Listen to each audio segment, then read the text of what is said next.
Hi ನಮಸ್ತೆ, welcome back to my channel. ಎಲ್ಲರೂ ಹೇಗಿದ್ದೀರಾ? ಎಲ್ಲರೂ ಚೆನ್ನಾಗಿದ್ದೀರಾ ಅಂತ ಭಾವಿಸ್ತಾ ಇವತ್ತಿನ ವ್ಲಾಗ್ನ ಶುರು ಮಾಡ್ತಾ ಇದ್ದೀನಿ. ಬನ್ನಿ ಇವತ್ತಿನ ವ್ಲಾಗ್ನ ಸ್ಟಾರ್ಟ್ ಮಾಡೋಣ. ಅಂದರೆ ಇವಾಗ ಮಧ್ಯಾಹ್ನ ಆಗಿದೆ, ಆಲ್ರೆಡಿ 12 ಗಂಟೆ ಟೈಮು. ಇವಾಗ ವ್ಲಾಗ್ನ ಸ್ಟಾರ್ಟ್ ಮಾಡ್ಕೊಂಡಿದ್ದೀನಿ. ಆ್ಯಕ್ಚುಲಿ 2 ಡೇಸಿಂದ ವ್ಲಾಗೇ ಮಾಡಿಲ್ಲ ನಾನು. ಇವಾಗ ಸ್ಯಾಟರ್ಡೇನೂ ಲಾಸ್ಟ್ ಮಾಡಿದೆ, ಸ್ಯಾಟರ್ಡೇ ಆ್ಯಂಡ್ ಮಂಡೇ ಮಾಡ್ಕೊಂಡಿದ್ದೀನಿ. ನಿನ್ನೆಯಿಂದ ಮಾಡಿಲ್ಲ, ನಿನ್ನೆ ಇವತ್ತು ಮಾಡಿಲ್ಲ ಸರಿಯಾಗಿ. ಹಾಗೆ ಇವಾಗ ವ್ಲಾಗ್ ಮಾಡೋಣ ಅಂತ ಸ್ಟಾರ್ಟ್ ಮಾಡ್ಕೊಂಡಿದ್ದೀನಿ. ಈಗ ಮಧ್ಯ ಅಡುಗೆ ಮಾಡಬೇಕು. ಹಾಗೆ ಇವತ್ತು ನಾನು ಮನೆಯಲ್ಲೇ ಪನ್ನೀರನ್ನ ಮಾಡ್ಕೊತಾ ಇದ್ದೀನಿ. ನಾನು ಯಾವ ರೀತಿ ಮಾಡ್ತೀನಿ, ಹೇಗೆ ಬರುತ್ತೆ ಪನ್ನೀರು ಎಲ್ಲನೂ ಕೂಡ ಶೇರ್ ಮಾಡ್ಕೊತೀನಿ. ಮಧ್ಯಾಹ್ನ ಅಡುಗೆ ಎಲ್ಲ ಏನು ಮಾಡ್ತೀನಿ ಬನ್ನಿ ನೋಡೋಣ, ವಿಡಿಯೋನ ಸ್ಟಾರ್ಟ್ ಮಾಡೋಣ. ನನ್ನ ಮಗಳು ಸ್ವಲ್ಪ ಬಿಕ್ಕಳಿಸ್ತಾ ಇದ್ದಾಳೆ ಅವಾಗಲಿಂದ. ಯಾಕೆ ಮನೆ ಬನ್ನಿ, ಓಕೆ ವಿಡಿಯೋನ ಸ್ಟಾರ್ಟ್ ಹೇಳ್ತೀಯ ಮನೆ? ಹಾಂ ಹೇಳು. ಜ್ವರ ಬರ್ತಿತ್ತು, ಜ್ವರ ಬರ್ತಿದ್ಯಾ? ನನ್ನ ಮಗಳು ಸ್ವಲ್ಪ ಹುಷಾರಿಲ್ಲ. ಅಂದರೆ ಇವಾಗ ಸ್ವಲ್ಪ ವೆದರ್ ಅಲ್ವಾ, ಗಾಳಿಯೆಲ್ಲ ಆಟ ಆಡ್ತಾಳೆ ಆಚೆ ಹೋಗಿ, ಸ್ವಲ್ಪ ಮೂಗು ಕಟ್ಕೊಂಡಂಗೆ ಆಗಿದೆ. ಒಂಚೂರು ಹುಷಾರಿಲ್ಲ ಥರ ಇದ್ದಾಳೆ ಸ್ವಲ್ಪ.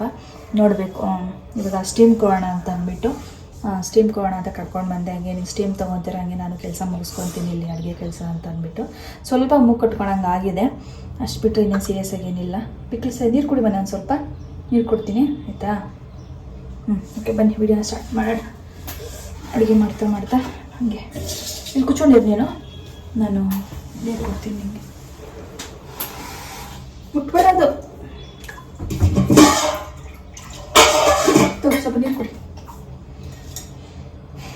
ಫಸ್ಟು ಸಾಂಬಾರು ರೆಡಿ ಮಾಡ್ಕೊಂಡಿದ್ದೀನಿ. ನಾನು 4 ಟೊಮೊಟೊ ತೊಗೊಂಡಿದ್ದೀನಿ. ಸ್ವಲ್ಪ ದೊಡ್ಡ ಸೈಜ್ ಮೀಡಿಯಮ್ ಸೈಜ್ ತೊಗೊಂಡಿದ್ದೀನಿ. ಬೇಗ ಇಡ್ತೀನಿ ಫಸ್ಟು. ನಾನು ರಸನ ಆ್ಯಕ್ಚುಲಿ ನಾನು ರೆಸಿಪಿ ಶೇರ್ ಮಾಡಿದ್ದೀನಿ ಅನ್ನೋದು ಗೊತ್ತಿಲ್ಲ ನನಗೆ, ಮಾಡಿಲ್ಲ ಅಂತ ಅಂದ್ಕೊತೀನಿ. ಇಲ್ಲ ಯಾವಾಗಲಾದರೂ ತುಂಬ ದಿನದಿಂದ ಹಿಂದೆ ಮಾಡಿರ್ತೀನಿ. ನೋಡಿ ಇವತ್ತು ರೆಸಿಪಿ ಶೇರ್ ಮಾಡ್ತೀನಿ. 4 ಟೊಮೊಟೊನ ಬೇಯಕ್ಕೆ ಇಟ್ಟಿದ್ದೀನಿ ಫಸ್ಟು. ಇದು ಬೆಂದಮೇಲೆ ಇದನ್ನು ನಾನು ಗ್ರೈಂಡ್ ಮಾಡ್ಕೊತೀನಿ. ಹಾಗೆ ಸಿಂಪಲ್ ರಸಮು, ಮನೇಲಿ ಹಸ್ಬೆಂಡ್ ಕೂಡ ಸ್ವಲ್ಪ ಹುಷಾರಿಲ್ಲ ಅವ್ರಿಗೆ, ಹಾಗಾಗಿ ಅವರು ಈ ನಡುವೆ ಸ್ವಲ್ಪ ಪತ್ತೆ ಇದ್ದಾರೆ, ಏನೋ ಮಸಾಲೆ ಐಟಮ್ ಎಲ್ಲ ಏನೂ ತಿನ್ನಲ್ಲ. ಹಾಗಾಗಿ ಇವತ್ತು ರಸಮ್ ಬರೀ ಮಾಡ್ತಿರೋದು, ಬೇರೆ ಏನೂ ಮಾಡ್ತಾಯಿಲ್ಲ ನಾನು. ಬರೀ ಅವ್ರಿಗೆ ಲೈಟ್ ಫುಡ್ಡೇ ಮಾಡ್ಕೊಳ್ತಾ ಇದ್ದೀನಿ. ಸಪ್ರೇಟ್ ಇನ್ನೇನು ನಮಗೂ ರಸಮೇ ಮಾಡೋಣ ಅಂತ ಹೇಳ್ಬಿಟ್ಟು ಮಾಡ್ಕೊತಾ ಇದ್ದೀನಿ. ಮಾಡೋಣ, ಬೆಳ್ಳುಳ್ಳಿ ಎಲ್ಲ ಯೂಸ್ ಮಾಡ್ತೀನಿ, ಜೀರಿಗೆ ಮೆಣಸು ಎಲ್ಲ ರೀತಿ ಮಾಡೋಣ. ನೋಡಿ ಬನ್ನಿ. ನನ್ನ ಮಗಳನ್ನ ಇಲ್ಲಿ ಸ್ಟೀಮ್ ತಗೋ ಅಂತ ಕೂರಿಸಿದ್ದೀನಿ. ಅವಳು ಸ್ಟೀಮ್ ತಗೊತಾ ಇದ್ದಾಳೆ. ಸ್ವಲ್ಪ ಏನಾದರೂ ಮೂಗು ಕಟ್ಕೊಂಡಂಗೆ ಆಗ್ತಿದೆ ಅವ್ರಿಗೆ, ಪಾಪ ಸ್ವಲ್ಪ ಮೂಗಲ್ಲಿ ಏನೋ ಸೋರ್ತಿದೆ ಅಂತ ಅಂದಾಗ ಈ ರೀತಿ ಸ್ಟೀಮ್ ಕೊಟ್ಬಿಟ್ಟು ಸ್ಟಾರ್ಟಿಂಗಲ್ಲೇ ಆದಷ್ಟು ಜಾಸ್ತಿ ಆಗೋಕ್ಕೆ ಬಿಡಲ್ಲ. ಹಾಗಾಗಿ ನಾನು ನನ್ನ ಮಕ್ಕಳು ಒಂದು ಸ್ವಲ್ಪ ಮೂಗು ಕಟ್ಕೊಂಡಿದೆ ಅಂತಂದರೆ, ಅವ್ರಿಗೆ ಸ್ವಲ್ಪ ಉಸಿರಾಡೋಕ್ಕೆ ಇದಾಗ್ತಿದೆ ಅಂದರೆ ಡ್ರಾಪ್ಸ್ ಇದೆ ಒಂದು, ಆ ಡ್ರಾಪ್ಸ್ನ ಹಾಕಿ ಸ್ಟೀಮ್ ಕೊಡೋದಕ್ಕೆ ಬಿಟ್ಬಿಡ್ತೀನಿ. ಆಗ ಸ್ವಲ್ಪ ಸ್ಟೀಮ್ ಕೊಟ್ಟಾಗ ಸ್ವಲ್ಪ ಆರಾಮಾಗುತ್ತೆ ಅವರಿಗೆ. ಹಾಗಾಗಿ ಅವಾಗವಾಗ ಜಾಸ್ತಿ ಕೊಡ್ತಾ ಇರ್ತೀನಿ ನನ್ನ ಮಕ್ಕಳಿಗೆ. ಆಮೇಲೆ ಮಧ್ಯಾಹ್ನ ಊಟಕ್ಕೆ ಪಾಲಕ್ ಪನ್ನೀರ್ ಮಾಡಬೇಕಾಗಿತ್ತಲ್ವ, ಹಾಗಾಗಿ ಮನೆಯಲ್ಲೇ ಪನ್ನೀರ್ ಮಾಡ್ಕೊಳ್ಳೋಣ ಅಂತ ಇಲ್ಲಿ ಪನ್ನೀರ್ ಮಾಡ್ಕೊತಾ ಇದ್ದೀನಿ. ಇಲ್ಲಿ ನಾನು 2 ಸಲ ಹಾಲನ್ನ ಕಾಯಿಸ್ಕೊಂಡಿದ್ದೀನಿ. 1 ಲೀಟ್ರ್ ಹಾಲು ತೊಗೊಂಡಿದ್ದೀನಿ. ಇಲ್ಲಿ ಕರೆಕ್ಟಾಗಿ ಇದು 1 ಲೀಟ್ರ್ ಹಾಲಿದೆ. 1 ಲೀಟ್ರ್ ಹಾಲನ್ನ ನಾನು 2 ಸಲ ಕಾಯಿಸಿ ಆಲ್ರೆಡಿ 2 ಸಲ ಕೆನೆನ ತೆಗೆದಿದ್ದೀನಿ. ಇವಾಗ ಕೆನೆನ ಯಾಕೆ ತೆಗೆದೆ ಅಂತಂದರೆ, ಇವಾಗ ಅದು ಫುಲ್ ಫ್ಯಾಟ್ ಮಿಲ್ಕ್ ಅಂತಲೇ ಹೇಳ್ಬೋದು. ಅಂದರೆ ನಾನು ಪ್ಯಾಕೆಟ್ ಹಾಲು ತೊಗೊಂಡಿಲ್ಲ, ಇಲ್ಲಿ ಮನೆ ಹತ್ರನೇ ಬರ್ತಾರೆ, ತುಂಬ ಚೆನ್ನಾಗಿ ಕೆನೆ ಬರುತ್ತೆ.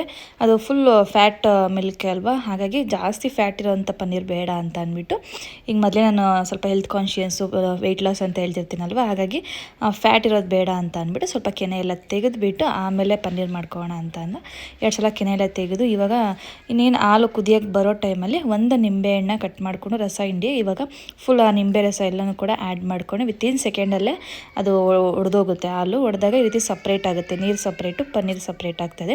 ಇದು ಚೆನ್ನಾಗಿ ಮಿಕ್ಸ್ ಮಾಡಿಕೊಂಡ್ರೆ ಇವಾಗ ಗೊತ್ತಾಗ್ತಿದೆ ನಿಮ್ಗೆ ಇಲ್ಲಿ ಯಾವ ರೀತಿ ಆಗ್ತಿದೆ ಅಂತ. ಇಷ್ಟಾದರೆ ಸಾಕು, ಇಮಿಡಿಯೇಟ್ ಫ್ಲೇಮ್ನ ಆಫ್ ಮಾಡಿಬಿಟ್ಟು ಈ ರೀತಿ ಹೋಲ್ಸಿರೋವಂಥ ಬಟ್ಟೆ ಏನಾದರೂ ತೊಗೊಂಡು ಅದ್ರ ಮೇಲೆ ಒಂದು ಕಾಟನ್ ಬಟ್ಟೆನ ಇಟ್ಕೊಂಡು ಇದರಲ್ಲಿ ನಾವು ಇವಾಗ ಸೋರ್ ಹಾಕೊಳ್ಳೋಣ.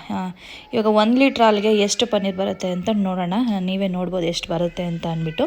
ಇವಾಗ ಇದನ್ನು ಸ್ವಲ್ಪ ತಣ್ಣೀರು ಹಾಕ್ಕೊಂಡು ಸ್ವಲ್ಪ ಚೆನ್ನಾಗಿ ತೊಳ್ಕೊಬೇಕಾಗತ್ತೆ. ಅಂದರೆ ಸ್ವಲ್ಪ ಈ ನಿಂಬೆಹಣ್ಣು ಹಿಂಡಿರ್ತೀವಲ್ವ, ಅದ್ರ ಸ್ವಲ್ಪ ಹುಳಿನ ಅಂಶ ಎಲ್ಲ ಹೋಗಲಿ ಅಂತ, ಇಲ್ಲಾಂದರೆ ಹುಳಿ ಅಂತ ಅನಿಸ್ಬಿಡುತ್ತೆ. ಹಾಗಾಗಿ ಅದನ್ನು ಒಂದು 2 ಸಲ ನೀರು ಹಾಕ್ಕೊಂಡು ಚೆನ್ನಾಗಿ ಹಿಂಡಿಬಿಟ್ಟು ಬಟ್ಟೆಯಲ್ಲಿ ಇವಾಗ ಸ್ವಲ್ಪ ನಾನು ಶೇಪಿಗೆ ತರ್ತಾಯಿದ್ದೀನಿ.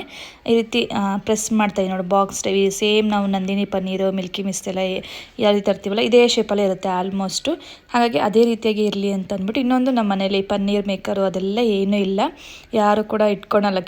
ಕೆಲವರು ಬೇಕು ಅಂದಾಗ ಇಟ್ಕೊತಾರೆ, ಎಲ್ಲರ ಮನೇಲೂ ಅವೈಲೇಬಲ್ ಇರಲ್ವಲ್ಲ, ಅಂಥವ್ರ ಮನೇಲಿ ನೀವು ಈ ರೀತಿಯಾಗಿ ನೀವು ಪ್ಲ್ಯಾನ್ ಮಾಡಿಕೊಂಡು ಈ ರೀತಿ ಮಾಡ್ಕೊಳ್ಳಿ.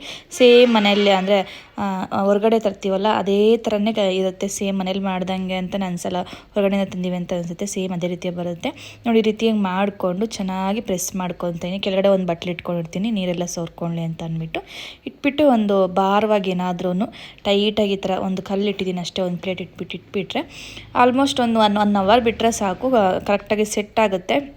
ಇಲ್ಲ ಅಂತಂದರೆ ಫ್ರಿಜ್ಜಲ್ಲಿ ಕೂಡ ಇಟ್ಬೋದು, 1 ಅವರ್ ಬಿಟ್ಟು ಆಮೇಲೆ ಫ್ರಿಜ್ಜಲ್ಲಿ ಇಟ್ಟರು ಕೂಡ ನೆಕ್ಸ್ಟ್ ಡೇನೋ ಅಥವಾ ನೈಟೋ ಮಾಡ್ಕೋಬೋದು. ಬಟ್ ನಾನು ಇಮಿಡಿಯೇಟ್ ಮಾಡ್ಕೊತೀನಿ, ನಾನೇನು ಜಾಸ್ತಿ ಹೊತ್ತೆಲ್ಲ ಇಡಲಿಲ್ಲ.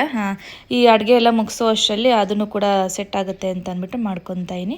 ಹಾಗೆ ಇಲ್ಲಿ ನಾನು ಟೊಮೊಟೊ ರಸಮ್ ಮಾಡ್ತಾಯಿನಿ ಅಂತ ಹೇಳಿದ್ನಲ್ವ, ಫಸ್ಟ್ 4 ಟೊಮೊಟೊನ ಚೆನ್ನಾಗಿ ಬೇಯಿಸ್ಕೊಂಡು ಅದನ್ನು ಪೇಸ್ಟ್ ಮಾಡಿ ಇಟ್ಕೊಂಡಿದ್ದೀನಿ. ಜೊತೆಗೆ ಸ್ವಲ್ಪ ಹುಣಸೆ ರಸನೂ ಕೂಡ ನೆನೆಯೋಕೆ ಇಟ್ಟಿದ್ದೀನಿ, ಅದು ಕೂಡ ಇಲ್ಲ ತೆಕ್ಕೊಂಡು ಇವಾಗ ಒಗ್ಗರಣೆ ಹಾಕೋಣ ಬನ್ನಿ, ಏನೆಲ್ಲ ಹಾಕ್ತೀನಿ ಅಂತ ತೋರಿಸ್ತೀನಿ. ಇವಾಗ ನಾನಿಲ್ಲಿ ಒಂದು ಪಾತ್ರೆಗೆ ಸ್ವಲ್ಪ ಎಣ್ಣೆನ ಹಾಕಿ ಇದಕ್ಕೆ ಸಾಸಿವೆ, ಕರಿಬೇವು, ಒಣಮೆಣಸಿನ್ಕಾಯಿ, ಬೆಳ್ಳುಳ್ಳಿ, ಜಜ್ಕೊಂಡಿರೋಂಥ ಬೆಳ್ಳುಳ್ಳಿ, ಒಂಚೂರು ಜೀರಿಗೆನ ಹಾಕ್ಕೊಂಡಿದ್ದೀನಿ. ಇಷ್ಟನ್ನು ಹಾಕ್ಕೊಂಡು ಫ್ರೈ ಮಾಡ್ಕೊಂಡಿದ್ದ ನಂತರ ಇಲ್ಲಿ ನಾನು ಒಂದು ಪೌಡರ್ನ ತೋರಿಸಿದ್ನಲ್ವ, ಆ ಪೌಡರ್ ಬಂದುಬಿಟ್ಟು ಜೀರಿಗೆ ಮೆಣಸಿನ ಪೌಡರು. ಯೂಶ್ವಲಿ ನಾನು ರಸಮ್ ಮಾಡಬೇಕಾದ್ರೆ ಮಾತ್ರ ಅದನ್ನು ಪೌಡರ್ ಮಾಡ್ಕೊತೀನಿ. ಲಾಸ್ಟ್ ಟೈಮ್ ಮಾಡಿದಾಗ ಸ್ವಲ್ಪ ಎತ್ತಿಟ್ಟಿದ್ದೆ, ನೆಕ್ಸ್ಟ್ ಟೈಮ್ ಬೇಕಾಗುತ್ತೆ ಅಂತ ಸ್ವಲ್ಪ ಜಾಸ್ತಿನೇ ಮಾಡ್ಕೊಂಬಿಟ್ಟಿದ್ದೆ. ನೆಕ್ಸ್ಟ್ ಟೈಮ್ ಒಂದು ಸಲ ಮಾಡಿದಾಗ ಬೇಕಾಗುತ್ತೆ ಅಂತ ಅದೇ ಪೌಡರ್ನ ಇವಾಗ ಆ್ಯಡ್ ಮಾಡ್ಕೊಂಡಿದ್ದಕ್ಕೆ. ಹಾಗೆ ಟೊಮೆಟೊ ಪ್ಯೂರಿ ಏನು ಬೇಯಿಸ್ಕೊಂಡು ರುಬ್ಕೊಂಡಿದ್ನಲ್ವ, ಆ ಪ್ಯೂರಿನ ಆ್ಯಡ್ ಮಾಡಿಕೊಂಡು ಟೊಮೊಟೊ ಬೇಯಿಸಿರೋಂಥ ನೀರಿದೆ ಅಲ್ವ, ಆ ನೀರನ್ನು ಕೂಡ ಇಲ್ಲಿ ಯೂಸ್ ಮಾಡ್ಕೊತಾ ಇದ್ದೀನಿ. ಜೊತೆಗೆ ಸ್ವಲ್ಪ ಹುಣಸೆ ರಸ, ಎರಡೂ ಕೂಡ ಈಕ್ವಲಾಗಿ ತೊಗೊತೀನಿ, ಜಾಸ್ತಿ ಹುಳಿ ಕೂಡ ಆಗಬಾರ್ದಲ್ವ. ಹಾಗಾಗಿ ಇಷ್ಟನ್ನು ಆ್ಯಡ್ ಮಾಡಿಕೊಂಡು ಚೆನ್ನಾಗಿ ಕುದಿಯೋಕೆ ಬಿಡ್ತಾಯಿದ್ದೀನಿ. ರುಚಿಗೆ ತಕ್ಕಷ್ಟು ಉಪ್ಪನ್ನ ಆ್ಯಡ್ ಮಾಡಿಕೊಂಡು ಒಂದು 5 ಮಿನಿಟ್ಸ್ ಅಷ್ಟೇ ಸಾಕು, ಕುದ್ರೆ ಜಾಸ್ತಿ ಹೊತ್ತೆಲ್ಲ ಬೇಡ. ಫ್ಲೇಮ್ನ ಆಫ್ ಮಾಡಿಬಿಟ್ಟು ಲಾಸ್ಟಲ್ಲಿ ಸ್ವಲ್ಪ ಕೊತ್ತಂಬರಿ ಸೊಪ್ಪನ್ನ ಆ್ಯಡ್ ಮಾಡಿಬಿಟ್ಟು ಮಿಕ್ಸ್ ಮಾಡಿಕೊಂಡ್ರೆ ಸಖತ್ತಾಗಿರೋಂಥ ರಸಮ್ಮು ರೆಡಿ ಅಂತಲೇ ಹೇಳ್ಬೋದು. ರಸಮ್ ಎಲ್ಲ ಯಾರಿಗೆಲ್ಲ ಇಷ್ಟ ಆಗುತ್ತೆ, ಇಮಿಡಿಯೇಟ್ ಏನಾದರೂ ಮಾಡಬೇಕು, ಒಂದೊತ್ತಿಗೆ ಏನಾದರೂ ಮಾಡಬೇಕು ಅಂದಾಗ ಇದನ್ನು ಮಾಡ್ಕೊಂಬಿಟ್ರೆ ಬೆಸ್ಟ್, ತುಂಬಾ ಚೆನ್ನಾಗಿರುತ್ತೆ. ಅದ್ರ ಜೊತೆಗೆ ಒಂದು ಹಪ್ಪಳ ಹಾಕೊಟ್ಬಿಟ್ರೆ ಸಖತ್ತಾಗಿರುತ್ತೆ ಅಂತಲೇ ಹೇಳ್ಬೋದು.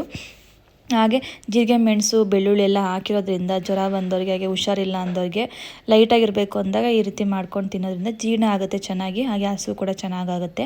ಈ ರೀತಿ ಮಾಡ್ಕೊಂಡು ತಿನ್ನಿ.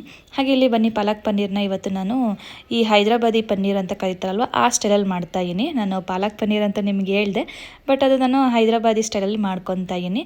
ಇಲ್ಲಿ ಫಸ್ಟ್ ಈರುಳ್ಳಿ, ಬೆಳ್ಳುಳ್ಳಿ, ಶುಂಠಿ ಮತ್ತು ಒಂದು 3 ಗೋಡಂಬಿ, ಹಸಿಮೆಣಸಿನ್ಕಾಯಿನ ಫ್ರೈ ಮಾಡಿಕೊಂಡು ಸ್ವಲ್ಪ ಕ್ಯಾರೆಟ್ ಕೂಡ ಹಾಕ್ಕೊಂಡಿದ್ದೀನಿ. ಹೈದ್ರಾಬಾದಿ ಸ್ಟೈಲ್ ಅಂತಂದರೆ ಒಂಚೂರು ಕ್ಯಾರೆಟ್ನು ಕೂಡ ಆ್ಯಡ್ ಮಾಡ್ತಾರೆ, ಹಾಗಾಗಿ ಒಂಚೂರು ಕ್ಯಾರೆಟ್ ಹಾಕ್ಕೊಂಡು ಪುದೀನ, ಕೊತ್ತಂಬರಿ ಸೊಪ್ಪನ್ನ ಹಾಕ್ಕೊಂಡು ಫ್ರೈ ಮಾಡ್ಕೊಂಡಿದ್ದೀನಿ. ಇಷ್ಟೊಂದು ಮಾತ್ರನೇ ಹಾಕಬೇಕು. ಬಟ್ ಪಾಲಕ್ ಸೊಪ್ಪು ಮನೆಯಲ್ಲಿ ಇತ್ತು, ಸ್ವಲ್ಪನೇ ಇದ್ದಿದ್ದು, ಅದನ್ನೇನು ವೇಸ್ಟ್ ಮಾಡೋದು, ಇನ್ನೊಂದು ರೆಸಿಪಿ ಏನೂ ಮಾಡೋಕ್ಕಾಗಲ್ಲ ಅಂತ ಅಂದ್ಬಿಟ್ಟು ಇದಕ್ಕೆ ಆ್ಯಡ್ ಮಾಡ್ಕೊಂಡಿದ್ದೀನಿ. ಇರಲಿ ಒಳ್ಳೇದೇ ಅಲ್ವಾ ಪಾಲಕ್ ಸೊಪ್ಪು ಅಂತ ಅಂದ್ಬಿಟ್ಟು ಆ್ಯಡ್ ಮಾಡಿಕೊಂಡು ಇಷ್ಟನ್ನು ಕೂಡ ಫೈನಾಗಿ ರುಬ್ಕೊಂಡು ಬಂದಿದ್ದೀನಿ. ಇವಾಗ ಫೈನಾಗಿ ಪೇಸ್ಟ್ ಆಗಿದೆ. ಹಾಗೆ ನಾನು ಇಮಿಡಿಯೇಟ್ ಮಾಡ್ತಿದ್ನಲ್ವ, ಹಾಗಾಗಿ ಸ್ವಲ್ಪ ಸೆಟ್ ಆಗಲಿ ಅಂತ ಅಂದ್ಬಿಟ್ಟು ಫ್ರಿಜ್ಜಲ್ಲಿ ಸ್ವಲ್ಪ ಹೊತ್ತು ಇಟ್ಟಿದ್ದೆ ನಾನು. ಸ್ವಲ್ಪ ಸೆಟ್ ಆಗಿಬಿಡಲಿಲ್ಲ ಅಂದರೆ ಮತ್ತೆ ಕಟ್ಟಾಗಿಬಿಡೋದು, ಪುಡಿ ಆಗಿಬಿಡ್ತದೆ ಅಂದ್ಬಿಟ್ಟು ಇಮಿಡಿಯೇಟ್ ಮಾಡೋದ್ರಿಂದ, ನೀವೇನಾದರೂ ಲೇಟಾಗಿ ಮಾಡ್ತಿದ್ರೆ ಆಲ್ಮೋಸ್ಟ್ 2 ಅವರ್ಸ್ 3 ಅವರ್ಸ್ ಹಾಗೆ ಬಿಟ್ಬಿಟ್ರೆ ಕರೆಕ್ಟಾಗಿ ಸೆಟ್ ಆಗುತ್ತೆ. ನಾನು ವಿತಿನ್ 1 ಅವರಲ್ಲೇ ಮಾಡಿದೆ. ನಾನು ಪನ್ನೀರ್ನ ಮಾಡಿ 1 ಅವರಲ್ಲೇ ಪಾಲಕ್ ಪನ್ನೀರ್ ಕೂಡ ಮಾಡಿರೋದ್ರಿಂದ ನಾನು ಸ್ವಲ್ಪ ಫ್ರಿಜ್ಜಲ್ಲಿ ಇಡೋಣ ಅಂತ ಅಂದ್ಬಿಟ್ಟು ಒಂದು 1/4 ಗಂಟೆನೋ ಇಟ್ಟಿದ್ದೆ ಅಷ್ಟೇ, ಜಾಸ್ತಿ ಹೊತ್ತೇನು ಇಟ್ಟಿರಲಿಲ್ಲ. ನಾನು ಒಂದು 1/4 ಗಂಟೆ ಇಟ್ಟಿದ್ದೆ. ಇವಾಗ ನೋಡಿ ಕಟ್ ಮಾಡ್ಕೊತಾ ಇದ್ದೀನಿ. ನೀವು ನೋಡ್ತಾ ಇರ್ಬೋದು ಎಷ್ಟು ಚೆನ್ನಾಗಿ ಬಂದಿದೆ ಅಂತ ಪನ್ನೀರು. ನಿಜವಾಗ್ಲೂ ಮನೆಯಲ್ಲಿ ಆರಾಮಾಗಿ ಮಾಡ್ಕೊಳ್ಳಿ. ನೋಡಿ ಎಷ್ಟು ನಾನು ಸ್ವಲ್ಪ ತೆಳ್ಳಗೆ ಮಾಡ್ಕೊಂಡಿದ್ದೀನಿ, ದಪ್ಪ ಅಂತೂ ಇಲ್ಲ. ಇದೊಂದು 100 ಗ್ರಾಮ್ ಇರ್ಬೋದು ಅಂತ ಅಂದ್ಕೊತೀನಿ. 100 ಗ್ರಾಮ್ ಅಥವಾ 150 ಗ್ರಾಮ್ವರೆಗೂ ಇದೆ ಅಂತ ಅಂದ್ಕೊತೀನಿ. ಎಷ್ಟು ಎಕ್ಸಾಕ್ಟಾಗಿ ಅಂತ ನನಗೆ ಗೊತ್ತಿಲ್ಲ, ಬಟ್ ಆಲ್ಮೋಸ್ಟು 100 ಅಥವಾ 150 ಗ್ರಾಮ್ ಇದೆ ಅಂತ ಅಂದ್ಕೊತೀನಿ. ತುಂಬ ಚೆನ್ನಾಗಿ ಬಂದಿತ್ತು, ಟೇಸ್ಟ್ ಅಂತೂ ಸೂಪರಾಗಿತ್ತು. ಸ್ವಲ್ಪನೂ ಕೂಡ ಹುಳಿ ಅಂತ ಅನಿಸ್ಲೇ ಇಲ್ಲ, ಹುಳಿನೇ ಇರಲಿಲ್ಲ, ತುಂಬ ಚೆನ್ನಾಗಿತ್ತು. ಆದಷ್ಟು ನೋಡಿ 1 ಲೀಟ್ರ್ ಅಲ್ಲಿ ಆರಾಮಾಗಿ ನೀವು ಮಾಡ್ಕೋಬೋದು. ಆದಷ್ಟು ಮಾಡ್ಕೊಳ್ಳಿ, ಹೆಲ್ತಿಯಾಗಿರುತ್ತೆ. ಹೊರಗಡೆ ತರೋದು ಹೆಂಗೆ ಮಾಡಿರ್ತಾರೋ ಹೇಗಿರುತ್ತೋ ಅಂತ ಡೌಟ್ ಇರುತ್ತೆ ಕೆಲವ್ರಿಗೆ, ಬಟ್ ಈ ರೀತಿ ಮನೇಲೇ ಮಾಡಿಕೊಂಡ್ರೆ ಸ್ಯಾಟಿಸ್ಫ್ಯಾಕ್ಷನ್ ಇರುತ್ತೆ. ಹಾಗೆ ಲೋ ಫ್ಯಾಟ್ ಪನ್ನೀರ್ ಬೇಕು ಅಂತ ಕೆಲವರು ವೆಯ್ಟ್ ಲಾಸ್ ಮಾಡೋರಿಗೆ ಬೇಕಾಗುತ್ತೆ, ಅಂಥವ್ರು ಈ ಥರ ಕೆನೆ ಎಲ್ಲ ತೆಗೆದು ಮಾಡ್ಕೋಬೋದು.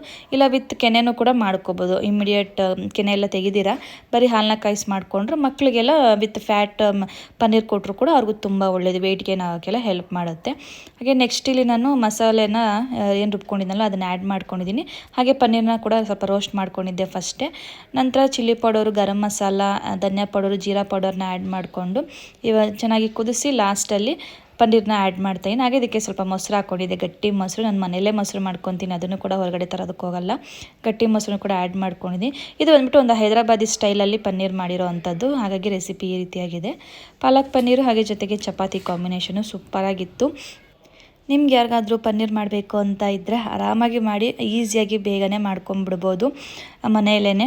ಇವಾಗ ಒಂದು 200 ಗ್ರಾಮ್ ತೊಗೊಂಬರ್ಬೇಕು ಅಂತಂದ್ರೂ ಕೂಡ ನಮಗೆ 100 ರೂಪಾಯಿ ಬೇಕಾಗುತ್ತೆ. ನಾನು ಇಲ್ಲಿ 45 ರೂಪಾಯಿ ಕೊಟ್ಟು ಹಾಲನ್ನ ಹಾಕ್ಸ್ಕೊಳೋದು ನಾವು ಡೈಲಿ. 47 ರೂಪಾಯಿನೂ ಆಗಿದೆ ಇವಾಗ. 1 ಲೀಟ್ರ್ ಹಾಲಲ್ಲೇ ನಾನು ಒಂದು 100 ಗ್ರಾಮ್ ಅಷ್ಟು ಪನ್ನೀರನ್ನ ತೆಗೆದಿದ್ದೀನಿ ಅಂತಲೇ ಹೇಳ್ಬೋದು. ಆರಾಮಾಗಿ ಮಾಡ್ಕೊಳ್ಳಿ, ವರ್ತ್ ಅಂತಲೇ ಹೇಳ್ಬೋದು ಇದು. ಹಾಗೆ ನೆಕ್ಸ್ಟು ಇವತ್ತು ಬುಧವಾರದ ವ್ಲಾಗ್ ನಾನು ಶೂಟ್ ಮಾಡ್ಕೊಂಡಿದ್ದು. ಗುರುವಾರ ಬಂದುಬಿಟ್ಟು ಗುರು ಪೌರ್ಣಮಿ ಇತ್ತಲ್ವ, ಹಾಗಾಗಿ ಇಡೀ ದೇವ್ರ ಮನೆಯೆಲ್ಲ ನೀಟಾಗಿ ಕ್ಲೀನ್ ಮಾಡಿ ಇಟ್ಕೊಂಬೋಣ, ಬೆಳಿಗ್ಗೆ ಬೇಗ ಇದ್ದು ಪೂಜೆ ಮಾಡ್ಕೊಳ್ಳೋಣ ಅಂತ ಅಂದ್ಬಿಟ್ಟು. ಹಾಗೆ ಆಷಾಢ ಶುಕ್ರವಾರನೂ ಕೂಡ ಇತ್ತು ನೆಕ್ಸ್ಟ್ ಡೇ, ಅಂದರೆ ಗುರುವಾರ ಆದಮೇಲೆ. ಹಾಗೆ ಗುರುವಾರನೂ ಕೂಡ ತೊಳೆಯೋ ಹಾಗಿಲ್ಲ ಪೌರ್ಣಮಿ ದಿನ, ಹಾಗೆ ಶುಕ್ರವಾರ ದಿನ ಕೂಡ ತೊಳೆಯೋ ಹಾಗಿಲ್ಲ. ಹಾಗಾಗಿ ಬುಧವಾರನೇ ಎಲ್ಲ ಕ್ಲೀನ್ ಮಾಡ್ಕೊಂಡ್ಬಿಟ್ರೆ ಗುರು ಪೌರ್ಣಮಿ ದಿನ ಪೂಜೆ ಮಾಡೋಕ್ಕೂ ಸರಿಯಾಗುತ್ತೆ. ನೆಕ್ಸ್ಟ್ ಆಷಾಢ ಶುಕ್ರವಾರಕ್ಕೂ ಪೂಜೆ ಮಾಡ್ಕೊಡೋದಕ್ಕೆ ಅಂತ ಅಂದ್ಬಿಟ್ಟು ಬುಧವಾರನೇ ಎಲ್ಲನೂ ಕೂಡ ಇವಾಗ ಕ್ಲೀನ್ ಮಾಡ್ಕೊತ ನೀಟಾಗಿ. ಇಷ್ಟು ಇವತ್ತಿನ ವ್ಲಾಗ್ ಆಗಿತ್ತು. ಐ ಹೋಪ್ ನಿಮ್ಗೆ ಇಷ್ಟ ಆಗಿದೆ ಅಂದ್ಕೊತೀನಿ. ನೆಕ್ಸ್ಟ್ ಸಿಗೋಣ, ಅಲ್ಲಿಗೂ ಕಾಯ್ತಾರಿ. ಬಾಯ್ ಬಾಯ್.